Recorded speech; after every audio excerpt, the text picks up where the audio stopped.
207번을 만나도 반갑네요. 이 시간 갈수록 더 반가워지는 것 같습니다. 그렇죠? 네. 그것도 큰 행복이 아닌가 싶네요. 갈수록 이렇게 안 반가우면 얼마나 사는 게 힘들겠어요. 그죠? 나이 조금 있으신 여성분들 농담으로 이런 말만 하던데, 제일 먼저 갖다 버려야 될 건 남편이라고. 그런 얘기 들을 때마다 굉장히 좀 서글프더라고요. 강쌤은 안 그렇죠? 네, 내라고 했으면 오늘 잠 못 잔다. 네. 두 번째입니까? 두 번째세요? 두 번째세요? 두 번째 갖다 버리겠습니다. 저는 아니고, 저는 아니라고 생각합니다. 저는 아니라고 확신합니다. 그리고 욜로 아까 얘기하던데, 욜로. 앞에 강사님이, 그죠? 여러분, 그 골프 용어에 보면 오잘공이란 말이 있어요, 오잘공. 뭐의 약자인지 아세요? 오늘 가장 잘 친 공이란 뜻이에요. 오잘공. 오늘의 가장 잘 친 공이 오잘공인데, 제가 김 실장의 강의를 들으면서 이런 생각을 했습니다. 오잘강이라고. 지금까지 들은 강의 중에 제일 잘한 것 같아요. 오잘강이에요, 오잘강. 그 욜로 얘기를 하는데, 그 욜로족이 You only live once. 한 번뿐인 인생 좋아하고 잘하는 거 하면서 살다 보면 인생 목표에 도달한다, 이런 얘기였잖아요. 그죠? 한마디로. 제주도에 한번 강연을 갔으면 정말 좋겠다, 이런 생각을 계속 하고 있었거든요. 10년 동안 제주도에 불려가 본 적이 한 번도 없어요. 근데 제가 6월 8일 드디어 제주도에 강연을 갑니다. 그것도 신라 호텔에 갑니다. 그리고 국내 아주 큰 기업에서 이제 초청을 받았습니다. 그리고 그 담당자가 숙소도 제공해 준답니다. 강의가 아침 8시 반이라서 비행기 시간을 맞출 수가 없어요. 그 숙소가 저는 신라 호텔이길 간절히 바라고 있습니다. 아무튼 이렇게 사는 게 욜로족이 아닌가 싶네요. 좋아하는 강의를 하고, 가고 싶은 제주도를 가고, 그리고 거기서 하고 싶은 일을 하고 오는 거. 이게 참 욜로족의 삶이 아닌가 싶습니다. 자, 207회 향기 노트입니다. 최고의 나를 발견하기 위한 최우선 과제가 뭘까? 여러분, 최고의 나 하니까 생각나시는 거 있으죠? 지난주에 제가 제목이 이거였습니다. 206회 향기 노트 제목이 승자가 되려 하지 말고 언제나 뭐 했습니까? 승리하라. 그리고 승리란 수많은 나와의 경쟁에서 그 다음 뭐예요? 네, 최고의 나를 발견하는 것이다, 이렇게 말씀을 드렸어요. 그죠? 그래서 오늘은 이 최고의 나를 발견하는데 가장 먼저 해결해야 될 과제가 뭐냐, 이걸 한번 말씀드리고 싶었다는 거죠. 왜? 최고의 나를 발견하고 싶지만 발견할 수 있는 사람이 잘 없잖아요. 실제로 발견하는 사람이 잘 없잖아요. 왜냐하면 어떤 장애물이 있기 때문이라는 거죠. 그 장애물이 뭐냐 이겁니다. 그걸 최우선 과제로 삼아보자, 이런 뜻입니다. 여러분, 네이비실이라고 들어보셨죠? 네이비실의 이 네이비는 해군이라는 뜻이고 실은 뭐 약자인지 아십니까? 이게 세계 최강 미국의 특수부대 이름이죠. 그 해군 소속 특수부대 이름이 네이비실이에요. 근데 이 네이비실의 실자가 보면 이런 뜻입니다. Sea Air Landing. 그러니까 육해공, 그 다음에 전천 후 전투가 가능한 특수부대란 뜻입니다. 소속은 해군이지만. 이 실의 약자가 SEA가 Sea, A가 Air, L이 랜딩의 약자입니다. 그 육해공이란 뜻이죠. 이 네이비실에 들어가려고 전 세계 최강의 특수부대니까 수많은 사람이 지원을 하겠죠. 지원자가 연간 2만 명이랍니다. 근데 이 2만 명이 다 특수부대원이 되진 않겠죠. 몇 명 정도가 합격할 것 같습니까? 2만 명 중에. 네? 50명? 그렇게 적게? 1% 정도 합격한답니다. 1%면 200명이죠. 그죠? 2만 명이 지원을 해서 1%만 그 합격을 한다고 해요. 살아남는다고 해요. 나머지는 다 포기한다는 거죠.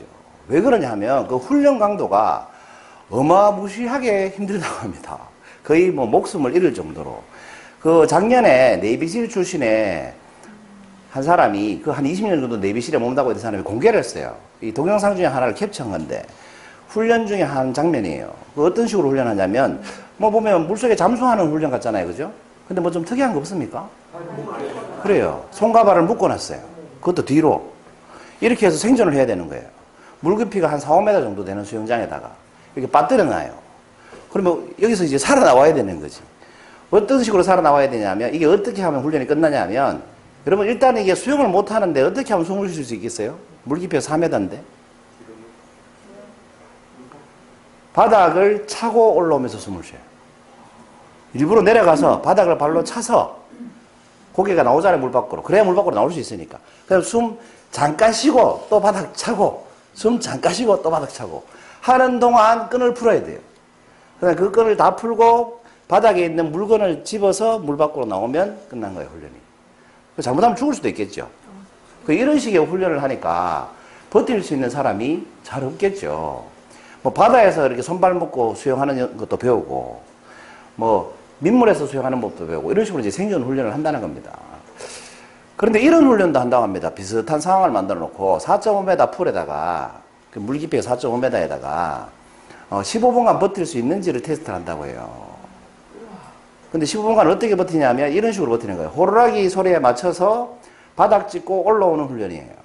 호루라기를 불면 4.5m 바닥에 들어가서 바닥을 찍어요. 그러면 다른 그 교관들이 물속에서 잠수복을 입고 바닥 찍는지 안 찍는지 확인합니다.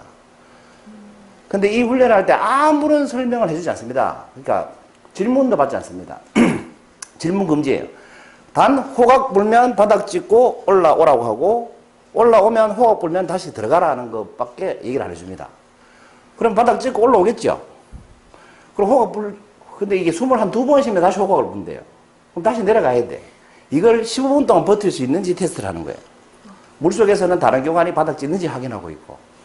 그리고 15분 대쯤 되면 역시 아주 소수의 사람만 살아남고 나머지는 다 알아서 물 밖으로 다 나간답니다. 바닥을 못 찍거나 스스로 포기하거나. 그래서 물 밖으로 나간다는 겁니다. 그런데 이 훈련에 그 합격 기준이 뭔지 아세요? 뭘 것 같습니까? 제가 설명 하나도 안 했다고 그랬죠? 호각 불면 바닥 찍고 올라와서 숨 쉴 때 호각 불면 다시 내려가라고 했잖아요. 근데 그걸 스스로 못하면 사람들이 수영장 밖으로 나가는 거예요, 훔쳐서. 자기는 떨어졌다고 생각하고. 아무도 떨어졌다고 말하지 않았는데. 근데 이 훈련의 테스트 목적은 뭐냐면 15분 동안 끝까지 안 나가는 놈을 뽑겠다는 거였어요. 바닥 안 찍어도 안 나가고 버티면 합격인 거예요. 근데 그 합격 기준을 얘기 안 해줬던 거지.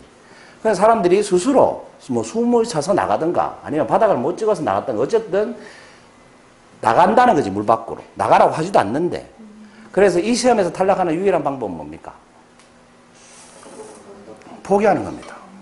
그냥 15분 버티고 있으면 합격인데 스스로 포기하는 거예요. 그래서 떨어지는 거지. 그래서 이 테스트의 목적은 포기하지 않는 사람이 누군가를 출연해서 뽑으려고 이런 테스트를 만들었다고 해요. 그러니까 포기하지 않으면 실패할 방법이 없다는 겁니다. 모든 시험은 다 그렇죠. 포기하지 않으면 불합격할 확률이, 실패할 확률이 없죠. 왜? 진행 중인 것은 실패한 게 아니니까. 내년에 시험이 또 있으니까. 그렇지 않습니까? 그래서 유일하게 실패하는 방법은 포기하는 겁니다. 근데 이 포기를 하는 이유가 뭘까요? 이 지원병들이. 두렵기 때문이 아니겠습니까? 사람들이 포기하는 가장 큰 이유는 두려움 때문일 것 같아요. 내가 여기서 익사할 것 같다 라는 두려움이 오면 포기하고 나가는 거지. 내가 아무리 네이비실이 되고 싶어도 특수부대원이 되고 싶어도 죽지는 못하잖아. 죽을 것 같다라는 두려움이 생기면 나가겠죠. 아니 힘들어 죽겠다라는 생각이 들면 나가겠죠. 이건 내게 아니야 라는 생각이 들면 나가겠죠. 어쨌든 두려우면 사람은 포기를 하게 된다는 겁니다. 두려워서. 그래서 사람들이 두려우면 하는 행동이 뭘까요? 사람들이 두려우면 두렵다 그래서 포기한다라고 얘기합니까? 사실? 나 두려워서 포기하고 싶어 이렇게 얘기 안 합니다. 두려우면 사람들이 뭘 대기 시작해요? 핑계를 대기 시작해요. 시간이 없어서 안 되겠어요. 잘할 자신이 없는 거예요, 사실은. 바빠서 안 되겠어요. 또는 몸이 말을 안 들어요. 희한하죠. 자기 몸이 왜 자기 말을 안 들을까요? 몸이 말을 안 들어요. 내 몸이 내 마음대로 안 돼요. 이렇게 얘기하는 거예요.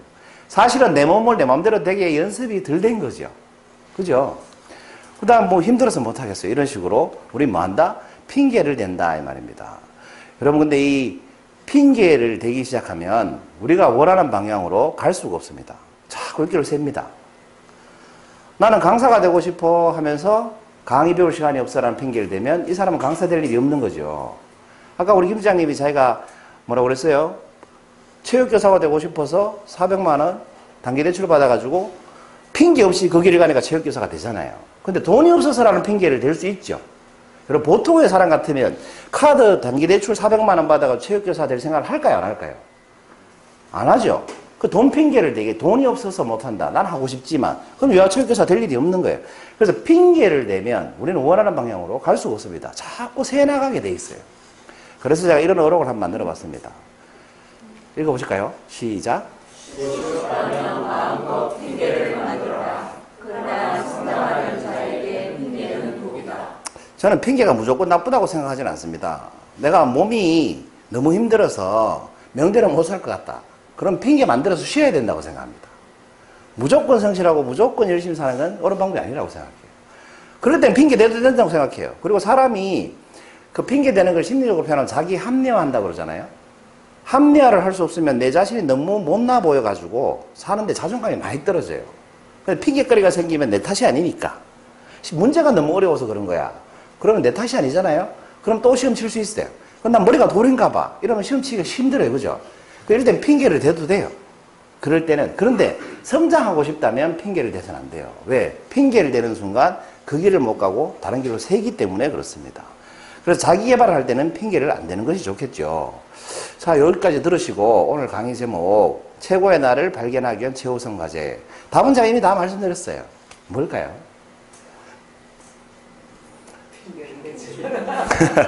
두려움과 친해지시라는 겁니다. 두렵기 때문에 핑계를 대는 거니까. 그죠? 두려움과 친해지면 핑계 되지 않죠. 그래서 근본 원인은 두려움이라는 겁니다. 우리가 원하는 걸 최고의 나를 발견하기 위해서 계속 뭔가를 하지 못하는 건 우리가 두렵기 때문입니다. 그래서 핑계를 대고 그 핑계 때문에 딴 길로 샌다는 것이요. 그래서 두려움과 친해지기다. 이렇게 생각을 해봤습니다. 여기서 우리가 두려움의 실체를 좀 알 필요가 있는데 여러분 악몽 꿔보신 적 있습니까? 아니면 자녀가 악몽 꾸는 걸 보신 적 있죠? 그 막 자다가 막 깨서 막 울고 그러면 이제 딸이 막 울고 그러면 왜 그래 그러면 딸이 뭐 옷장에 괴물이 있어 막 이러면서 울죠. 어린애들 뭐 그럴 때 있죠. 그럼 엄마들이 어떻게 해요? 옷장 문을 열어줘요. 일단 없는데 하고 확인시켜줘요. 그러죠? 그러면 애가 안심을 하고 다시 자잖아요. 그러니까 이 악몽 꾸는 걸 가만히 생각해보면 악몽을 꾸면 우리가 두렵지 않습니까? 무섭고. 그러면 이 악몽에 대해서 한번 분석을 해보면 이 아이가 말하는 괴물은 어디에서 왔습니까? 옷장에 없잖아요. 방 안에도 없잖아요. 어디에서 온 괴물이 아니죠? 어디서 왔어요? 그 아이 마음속에서 온 거예요. 그렇죠? 실제 괴물이 있는 게 아니라는 거죠. 그렇지만 두렵다는 거죠.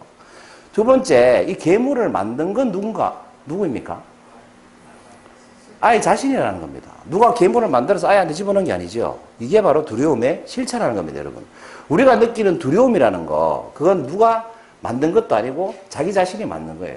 어디에서 온 게 아니고 내 마음속에서 일어난 거예요. 이게 두려움의 실체라는 겁니다. 그러니까 실제 공포가 아니라는 거예요.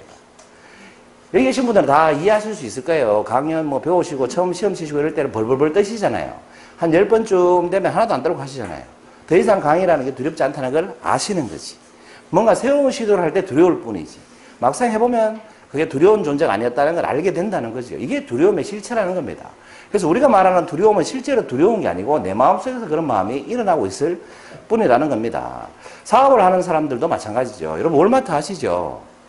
월마트가 올해 기준 전 세계 모든 기업 통틀어서 매출액 1위랍니다.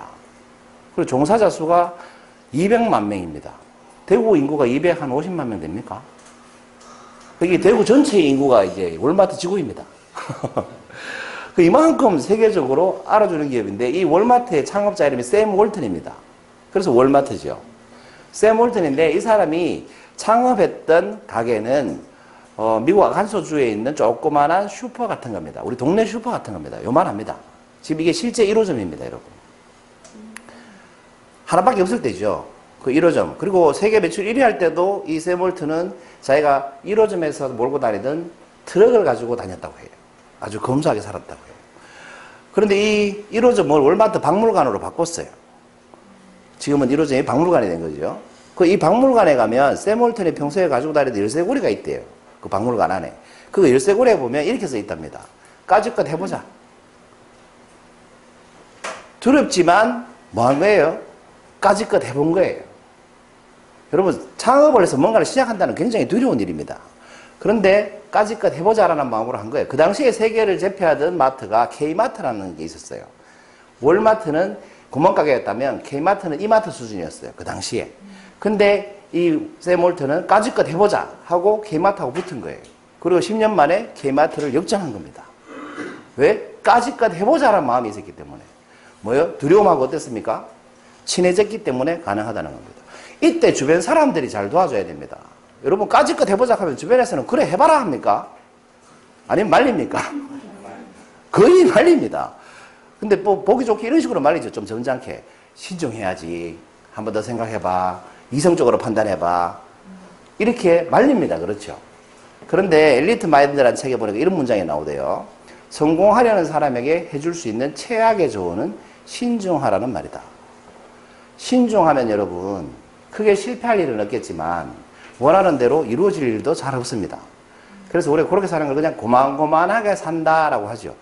고만고만하게 사는 게 인생의 목표인 사람은 고만고만하게 살아도 됩니다만 내가 정말 최고의 나를 발견하기 위해서 살려는 사람한테 신중해야지라고 하면 그런 일은 안 일어난다는 거예요. 제가 저 연장을 저 마당에다 설치할 때 신중했다라면 아직도 못 설치했을 거라는 거죠. 좀 가끔은 지를 필요도 있다는 거죠. 그러면 내가 생각지 못한 기회들이 찾아오기 시작한다는 겁니다. 그래서 신중할수록 기회를 놓치는 일은 많아질 거라는 거죠. 그러나 조금 무말수록 어떻습니까? 도전할수록 기회는 잡을 확률이 높아진다는 겁니다. 대신 뭐가 커져요? 리스크가 커지겠죠. 그러니까 두려움이 생기는 거죠. 그 두려움을 우리가 핑계를 대면서 시작하지 않는다는 거예요. 그러면 최고의 나를 발견할 일은 없다는 겁니다. 그래서 요약은 제 어록으로 마무리를 해보겠습니다. 최고의 나를 발견하는 길은 무수하게 많습니다. 여러분 성공하는 방법도 무수하게 많습니다.